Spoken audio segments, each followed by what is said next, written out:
Hey y'all, welcome back to Liam's Tips and Tricks. This is our holiday update and event review.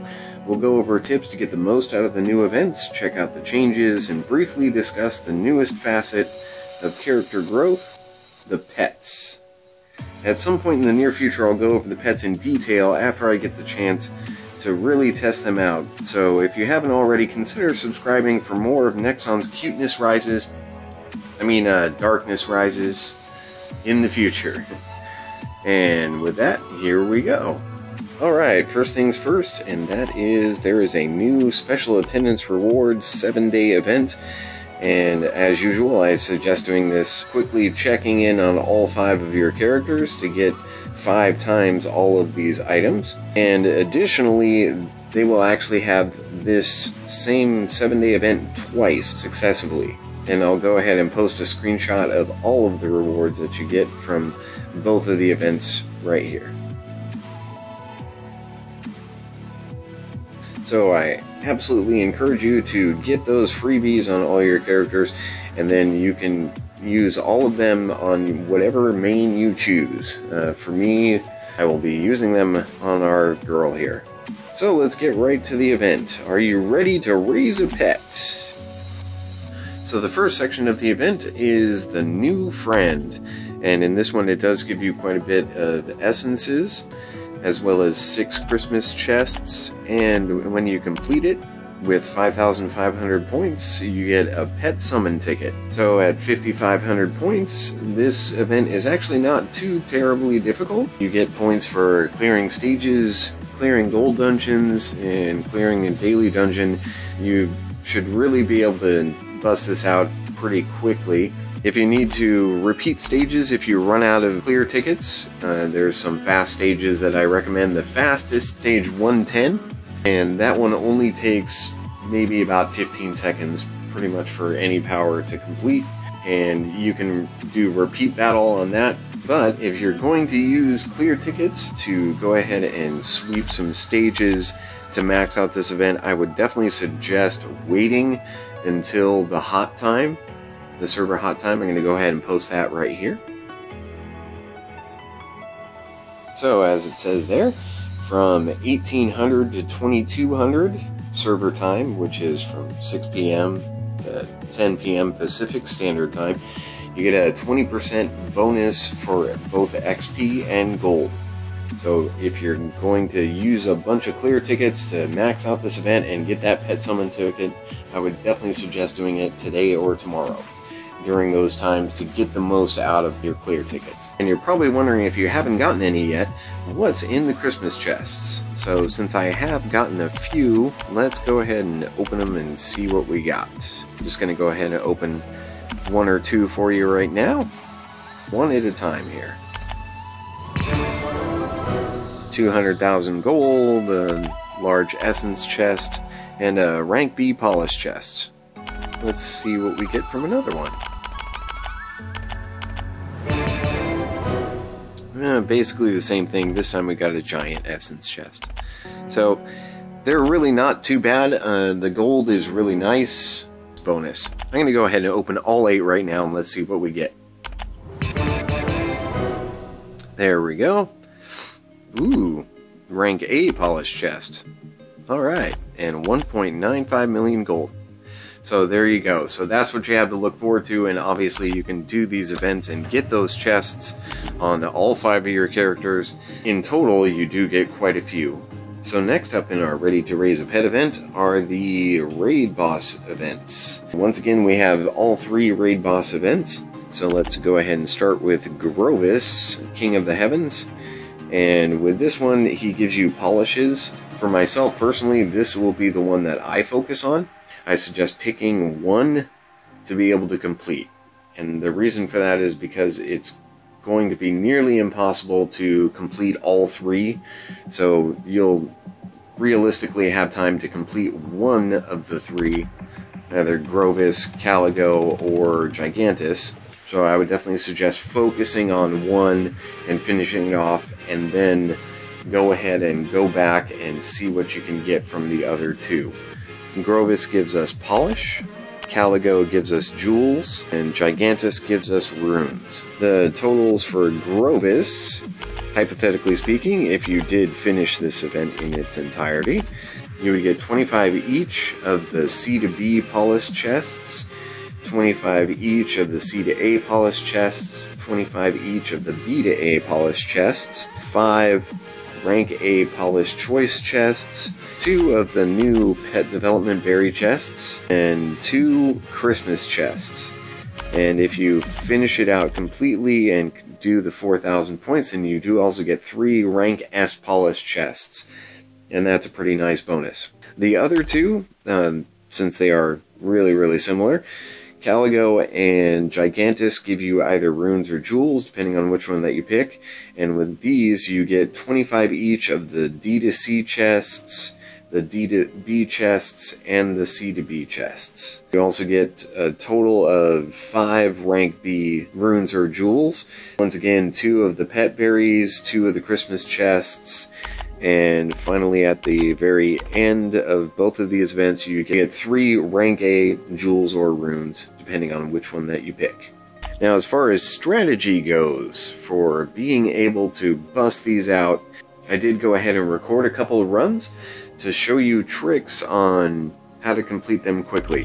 One difference with these events, as opposed to previous raid events, is that there is no taking no damage requirement.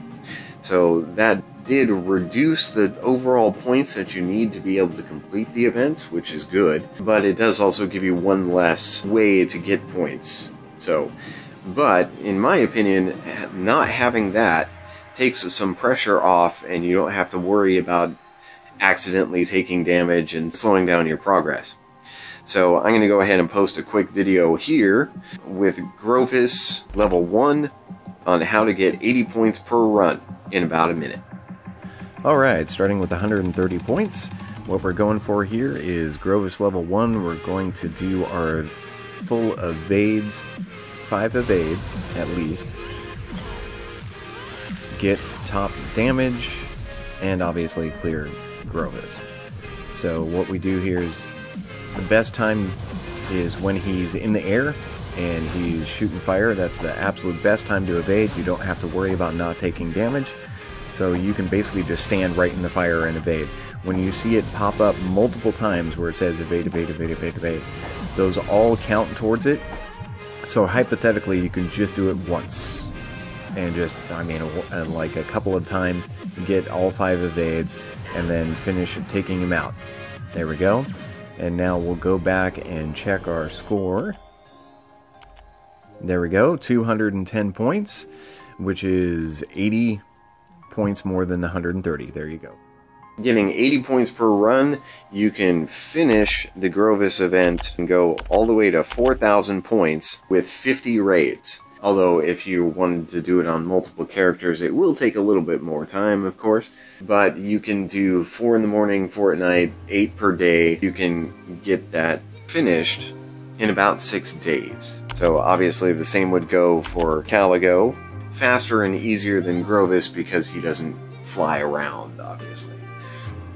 Starting with 0 points, we're going to go ahead and do the same evade and kill on Caligo. There's 1, 2, and 3, and 4, and finally 5. And now we kill it. No problem at all. Pretty quick and easy as far as these go. And then we'll go ahead and check our points again. And there you go, 80 points. Now, me personally, I do have difficulty with Gigantus and evading. All it takes is one mistake, and he stuns you, grabs you in the fist, it's over, and you don't get any points for the run whatsoever. I did actually test that. Even though I successfully evaded 5 times, and I soloed it, I got 0 points for that. So, just keep that in mind if you're going to try to do the same thing with Gigantus. This is a 50-point run on Gigantus. I don't mess around with the evades. I just go straight for the kill as quickly as possible. And you can easily accomplish that with just an ultimate and a skill. just like that. Now also, me personally, I don't really need the runes and jewels. That's why I'm going to go ahead and focus on just doing Grovis. But what I will do is I will go ahead and at least get to the 1400 point mark for those Christmas chests right there. So in total, you do get some nice rewards out of these new events, and they're really not too terribly difficult to do, in my opinion.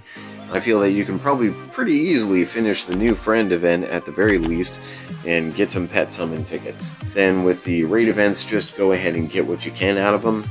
Alright, speaking of pet summon tickets, let's go ahead and go over some of the ways to get the new pets. Obviously, finishing your new friend event and getting a pet summon ticket is one way, and once you get that pet summon ticket and you want to go ahead and summon a pet, you just go to this here icon in the chests. Honestly, I have not even gotten a pet yet on any of my characters, so I'm going to do that with you all right now.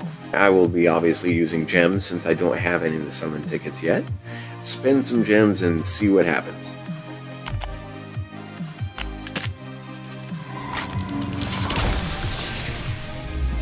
There we go, I got a cute reindeer. Hi. Hi. Let's try again just to see what if I get a different one. Just for fun, here we go.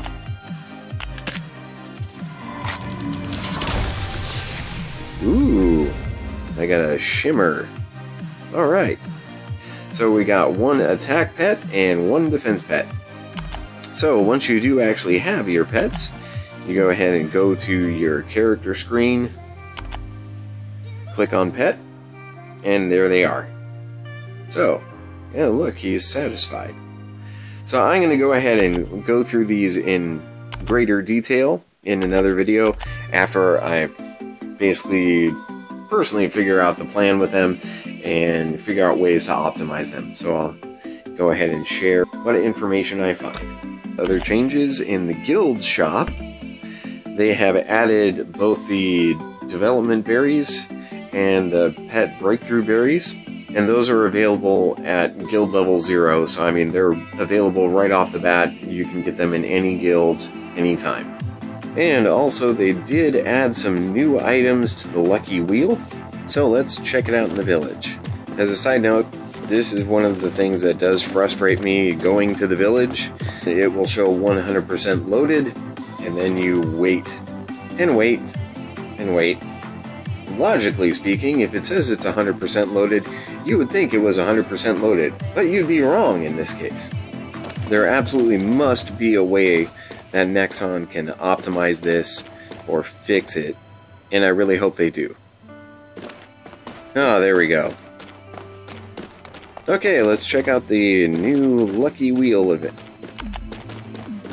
There we go. So as you can see, they still have the same 6 items that they had previously, but now they have added the pet development berry chests and the pet breakthrough chests. Let's spin and see what we get. Oh, almost. But hey, boost tickets are good too. As an honorable mention to last video's comment contest, user DSX97 mentioned that he was able to successfully fuse an S++ gear after 9 attempts of fusing A+ gear. You can get S++ gear from fusing, but obviously it does take some work and it does take a lot of materials, but you can get there. You can do it. As always, I hope you found something helpful in this video. If you did, go ahead and give me a like. Feel free to share with your guildmates, and thank you so much for watching, and happy hunting. Up next, I have several projects that I'm working on, so it's going to either be going back to the runes, putting all the runes together that we went through, make some cohesive sets based on synergy. I also have a fishing video that I've been meaning to get out for quite some time. That's going to take some more work. And finally, a big project that I'm planning on shortly is a comprehensive review on how to gain power in the game. Basically, I'll be going through a whole checklist of things to go through on your character to determine where you're short on power and where you can increase more, and how you can grow to the 5 or maybe even 6 million power or better. So that will be coming. It will take some time, but we'll get there. Have a good night.